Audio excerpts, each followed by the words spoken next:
सामने देखें आप वासुकी जी के दर्शन, साथ में चंद्रदेव के दर्शन। जब आप शिव जी की बहुत ज़्यादा आराधना करते हैं या पिछले जन्म से भी आप शिव भगत रहे हैं या आपके घर में कोई शिव भगत रहा है, आपके कुल देवता शिव जी रहे हैं या गोगा पीर जी रहे हैं या बहुत सारे ऐसे देवी देवता हैं जो क्षेत्र के ग्रामीण क्षेत्र के माने जाते हैं, पर वो शिव का ही अंश माने जाते हैं। जैसे गोरखनाथ महाराज, बाबा मस्तनाथ, बहुत सारे ऐसे हैं। तो अगर आपकी दीपक में ऐसी आकृति बन रही है, आपको शिव की कृपा प्राप्त हो रही है, आपको भोलेनाथ का जो गण है वासुकी नागदेव वो प्राप्त हो रहा है। बहुत सारे जो शिव की भक्ति ज़्यादा करते हैं, ओम नमः शिवाय का जाप करते हैं, रुद्राक्ष धारण करते हैं, महामृत्युंजय का जाप ज़्यादा करते हैं, उनके साथ ऐसा होता है कि उनके जब वो ध्यान लगाते हैं तब उनको लगता है उनके पास से रेंग कर जा रहा है नाग। उन्हें लगता है जैसे वो पूजा कर रही हैं, कोई नाग उनके पास बैठा हुआ है, फुकार मार रहा है, किसी को आकृति दिखती है, किसी को उनके दर्शन होते हैं, शिवलिंग दिखते हैं, बहुत सारे नाग दिखते हैं।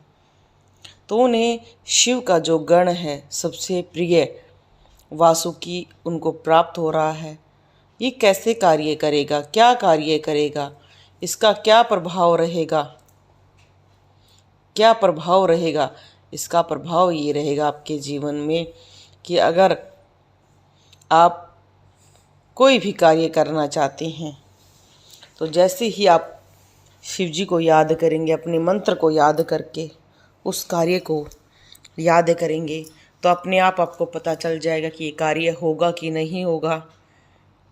जैसे आपने देखा होगा कि बहुत सारे नाथों की गद्दी लगाते हैं, गोरखनाथ जी की गद्दी लगाते हैं, गोगा पीर महाराज की गद्दी लगाते हैं, बाबा मस्तनाथ की लगाते हैं।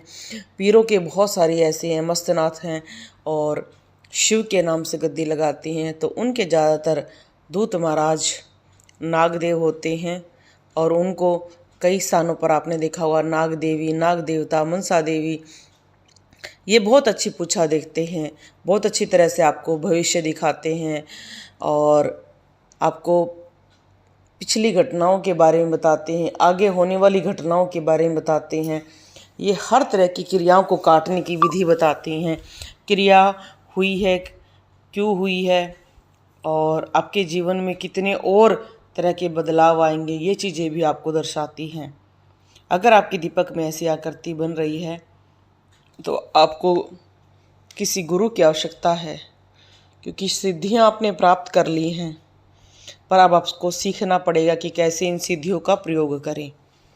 बहुत सारे व्यक्ति हैं जो ये कहते हैं जी हमारे माथे पर खिंचाव बनता है, हमें काफ़ी चीज़ों का पता भी चलता है, पर हमें समझ में नहीं आता है कि हमने क्या करना है या जो चीज़ हम देख रहे हैं उसका क्या प्रभाव है। तो ये सदैव याद रखें कि जो ऐसी आकृतियाँ हैं वो आपके जीवन में बहुत सारी चीज़ों को लेकर आती हैं।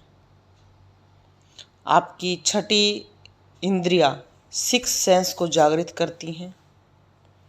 आगे आपने कौन सा मंत्र या क्या भोग देना है, कैसे पूजा करनी है, ये आप अपने गुरु से सीख सकते हैं। हर चीज़ के बदलाव के बारे में आप जान सकते हैं। अगर ऐसी भी आकृति आपके जीवन में बन रही है, आपका दीपक में बन रही है, नाग की आकृति पितरों का प्रतीक होता है। अगर आप लड्डू गोपाल है आपके पास, तब शेष नाग की आकृति बनेगी। शेष नाग, वासुकी, कालिया नाग और तक्षक ये सभी भाई हैं। इस बात को सदैव याद रखना, ये सभी भाई हैं। ये सुंदर नैन बने हैं, ये लड्डू गोपाल के सुंदर नैन, कमल नैन कहा जाता है विष्णु भगवान को। तो इतने सुंदर नैन बनते हैं। तो कभी ये मत सोचना कि हम विष्णु भगवान की पूजा कर रहे हैं, हमारी जोत पर तो नाग नहीं बनेगा। वासुकी जी के बड़े भाई शेषनाग है, शेष नाग जी जरूर बनेंगे, क्योंकि उन्हीं की तो सैया पर विष्णु भगवान लेटे हुए हैं। तो इस बात को सदैव ध्यान रखें कि नाग की आकृति शुभ होती है। नाग की आकृति का अर्थ यही है कि आपको शक्तियाँ मिल रही हैं, आपके पितर खुश होते जा रहे हैं। नाग देवता हर तरह पूजनीय है, क्योंकि उन्होंने शक्तियों को प्रणाम करके अपना एक स्थान प्राप्त किया है। इसलिए सदैव उनका सम्मान करें। बोलो जय श्री राम।